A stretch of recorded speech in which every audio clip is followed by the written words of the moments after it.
elaborate. Say that to yourself.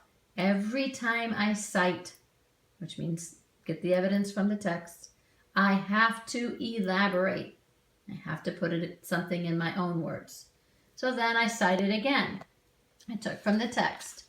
Remember, you need to cite at least 2 times in every paragraph. The problem has its roots in history. Paragraph 9. Now this time I didn't say as it says in paragraph 9, so you put a comma and a parenthesis around the paragraph you cited. Let's read that again. The problem has its roots in history. Paragraph 9. Let's go back in paragraph 9 and see where I got that from. I had to go back in and read paragraph 9 again. The problem has its roots in history. See, got it right there.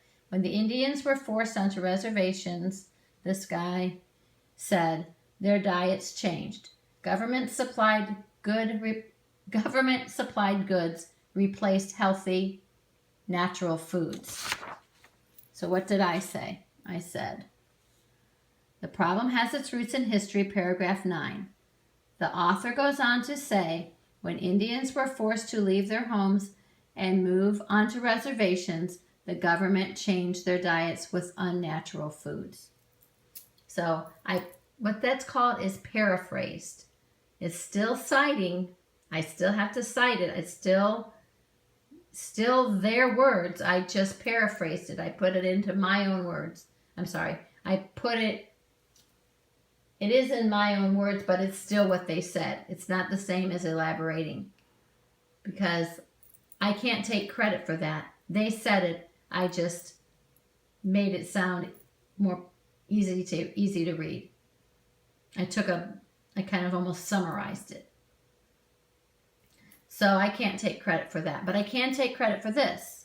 I elaborated then.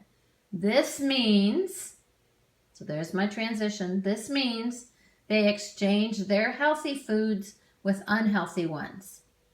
It's not surprising now then this is my closeout sentence. It's not surprising many Native Americans want to go back to the way their ancestors ate. That last sentence is my close out the sentence, what you heard me call Kiss It Goodbye. So this is the elaborating on what I said right here. This means they exchanged their healthy foods with unhealthy ones. That's all I needed to do. I explained what they were saying here. And then my final sentence to close out that paragraph. You have to close out the paragraphs. You can't just leave people hanging without a closeout. People like closure in everything we do. We like to say goodbye at the end of the day. Well, think of every little paragraph as saying goodbye to that paragraph.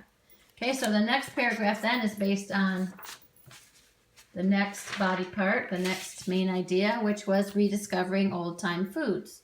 And this is where I have to look now to see what I was saying before to back up myself, prove, to give evidence. This is my evidence that this was in the article, that this is answering that question that was in the prompt.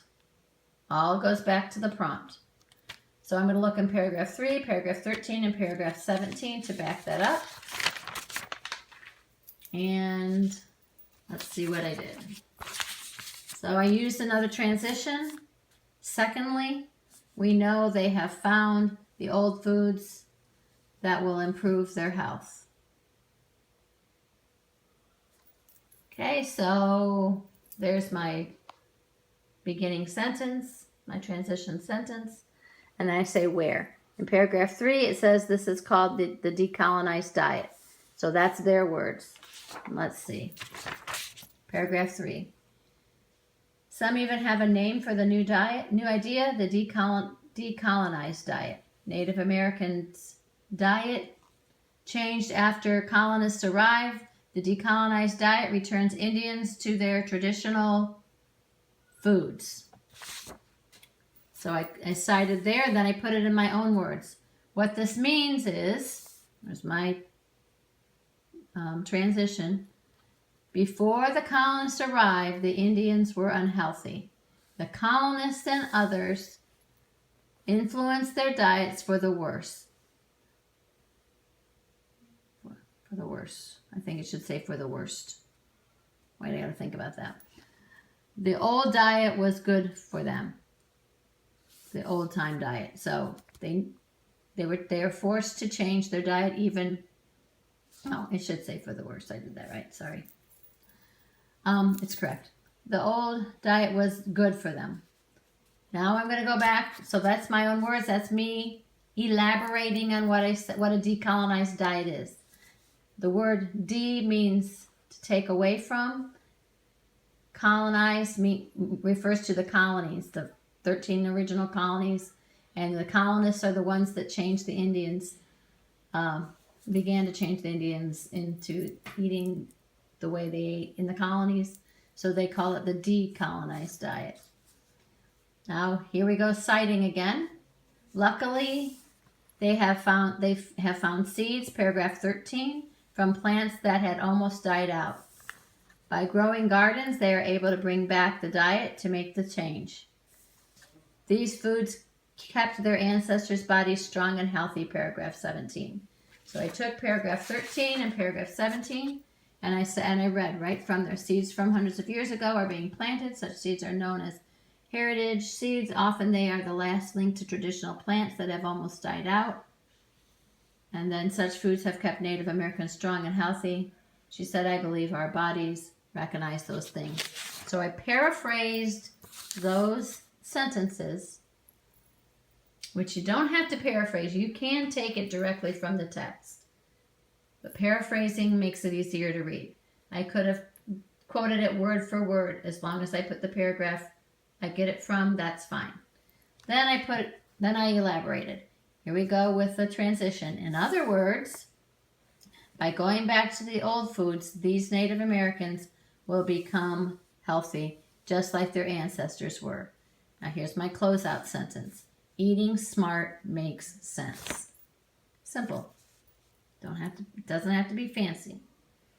So, body part 1, body part 2, taken care of. Main idea 1, main idea 2. I've elaborated, I've cited. Now I'm moving down to the conclusion.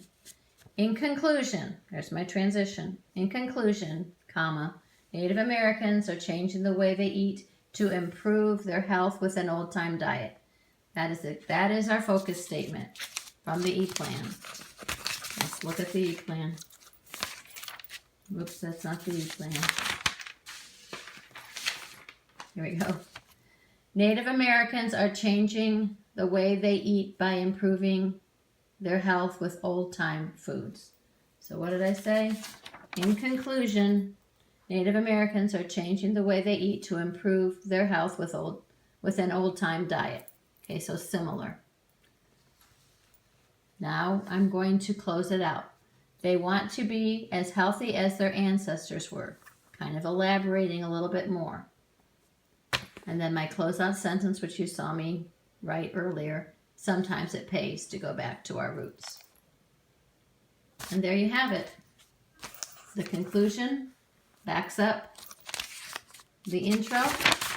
It all ties together. And it's a well-written essay, except that it needs a hook.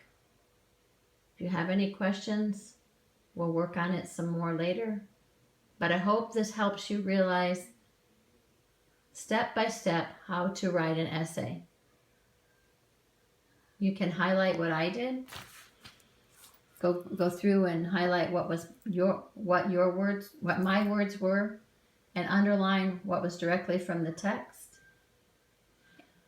just so that you'll have this in your binder to refer to. Okay? And the next video you'll see from me will be explaining scoring.